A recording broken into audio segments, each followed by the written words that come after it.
అనంతపురం జిల్లా రాయదుర్గం నియోజకవర్గంలో నూతనంగా నిర్మించిన జగనన్న కాలనీ ఇంటి పైకప్పు కూలిపోయిందని ఇంటి లబ్ధిదారులు హేమజ్యోతి కుటుంబీకులు లబోదిబోమంటున్నారు. రాయదుర్గం పట్టణంలోని మల్లాపురం లేఅవుట్ నందు నూతనంగా నిర్మిస్తున్న జగనన్న కాలనీలో హేమజ్యోతికు ఇల్లు మంజూరైంది.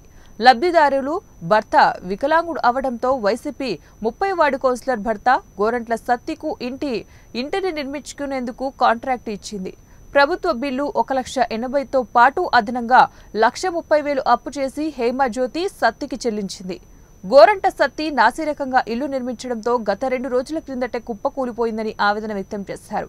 ఇంటి నిర్మాణ పైకప్పుకు కేవలం 8 బస్తాల నాసిరకం సిమెంట్ వాడటం వల్లే ఈ దుస్థితి నెలకొనిందని కుటుంబీకులు ఆరోపించారు.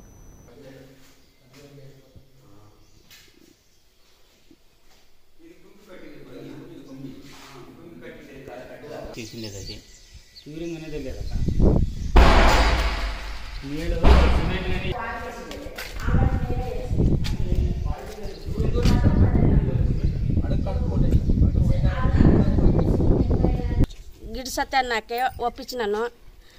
ఆయన లోకల్ సిమెంట్ వేసి కట్టించినాడు. మా ఇల్లు కూలిపోయింది. ఇల్లు కూలిపోయేదానికి కారణము గోరింట్ల సత్తి. ఆయనకి చెప్పి చాలా అయిపోయా. బాగా సిమెంట్ అయినా అది చెప్తే కూడా చెవులోకి వేసుకోలేదు.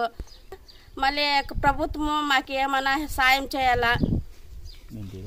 మేము బీదోళ అప్పు చేసి కట్టిస్తున్నాము. మా భర్త వికలాంగుడు. మా భర్త చేత కాదని ఆయన్ని సత్యాన్ని కొప్పిస్తే ఇటు చేసి పెట్టినాడు.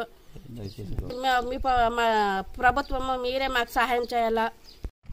మా అత్త మా మామ మేమందరూ కలిసి ఉంటున్నాము. మేము ఇల్లు సొంత ఇల్లు లేదని ఒక సొంత ఇల్లు కావాలని గవర్నమెంట్ తరఫు నుంచి ఒక ఇల్లు కట్టుకుందామని చెప్పి అనుకున్నాము. కానీ మా చేత కట్టేకి చేత కాదని కౌన్సిలర్కి ఒప్పించినాం సత్తానికి. 1,80,000 బిల్లు వచ్చింది. అది కాక మేము 1,30,000 మళ్ళీ ఎక్స్ట్రా ఇచ్చినాము.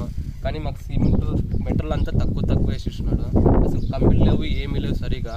ఇంకా రేపు ఇల్లు తిక్కున్నాలా మేము. కానీ చిన్న పిల్లలు ఉన్నారు ఇంట్లోన.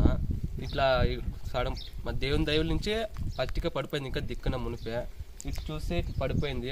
మనకి గవర్నమెంట్ తరఫు నుంచి మీరు న్యాయం చేయాలా?